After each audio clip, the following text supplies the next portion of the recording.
When I was first given this topic, I had very little understanding on climate change and how it affected the environment. I read an article in the Courier Mail titled "Great Barrier Reef Threat Overstated," says Queensland professor, which caught my attention. It talked about how the Great Barrier Reef wasn't as threatened as people thought. It tried to explain that cyclones were to blame rather than climate change. It definitely caught my interest and led me to want to uncover more about climate change, and if we don't do anything about climate change, what is going to happen to the reef? The Great Barrier Reef is located on the east coast of North Queensland in Australia.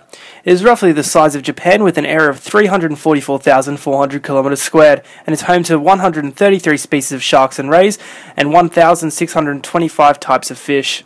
It contains 3,000 coral reefs with 600 types of soft and hard corals.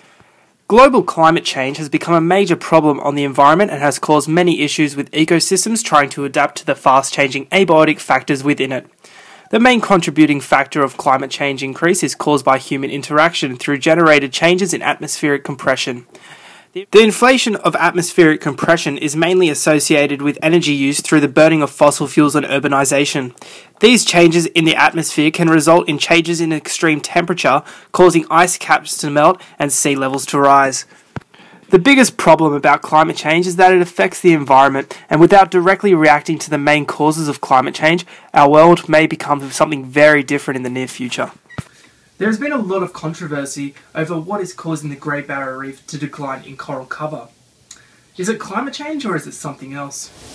Well, Matthew, over the period of 1985 to 2012, 2,258 surveys on 214 reefs showed coral bleaching, crown-of-thorns starfish and tropical cyclones to be the main contributors of coral cover loss.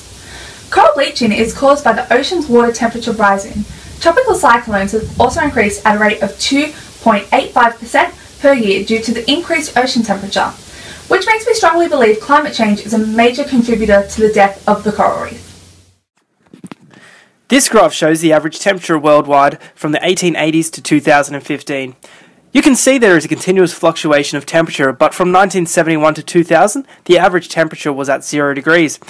Since the year 2000 to now, the average temperature has been much higher than this.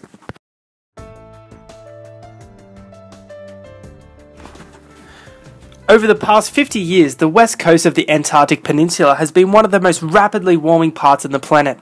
It has caused many issues on the environment, including the decline in abundance of Antarctic krill, decrease of some species of penguin, and it is causing sea levels to rise due to the melting ice. When I was growing up, I remember seeing images on the television and in magazines of the Great Barrier Reef. I was thrilled to one day see the beauty of the coral reefs. When I turned 18, I saved up my money and finally visited the Great Barrier Reef. I entered into the water on a clear summer's day, excited to see the awe of the coral. I opened my eyes and was shocked to see that the reef didn't look as colourful or as vibrant as the pictures I had seen when I was younger. Why was it so different now?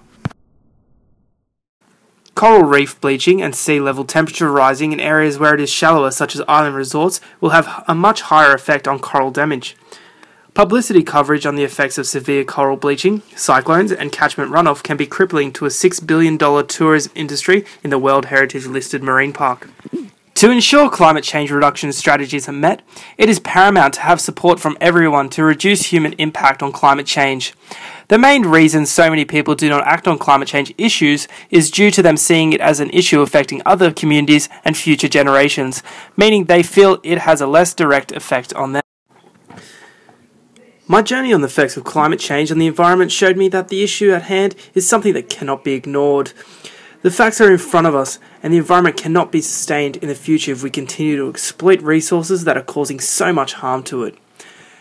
We need to find less harmful ways to live our everyday life that will help our environment, not destroy it. If we continue on the path we are on now, we will see devastating change to our world in the near future.